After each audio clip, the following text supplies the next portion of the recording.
In this video, we will show you how to add fonts to Microsoft Word.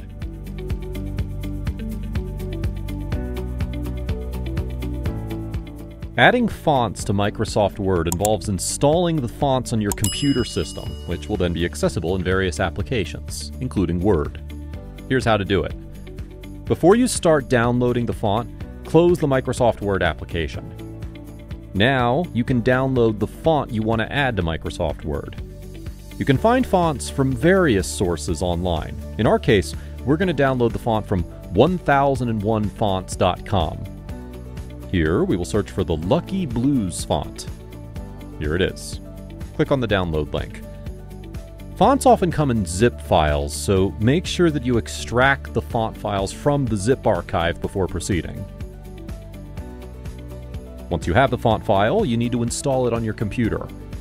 Double-click on it, and it usually has a .ttf or .otf extension. Select Install from the context menu.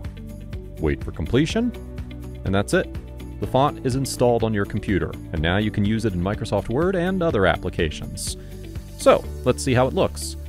Open Microsoft Word. Create a new document or open an existing one. Select the text you want to change to the newly installed font. In the Home tab, you will find the Font drop-down menu. Click on it to see a list of available fonts. Scroll through the list to find the Lucky Blues font. It should appear among the font options. Here it is, and click on the font name to apply it to the selected text. Remember that fonts are installed at the system level, so any font you install will be available in all applications that use fonts, not just Microsoft Word. If you found this tutorial helpful, reward us with a like. Is this your first time on our YouTube channel? We would be more than grateful to welcome you to our community, so hit the subscribe button to enjoy more of our videos and learn how to master Word. Thanks for watching, and see you in the next video.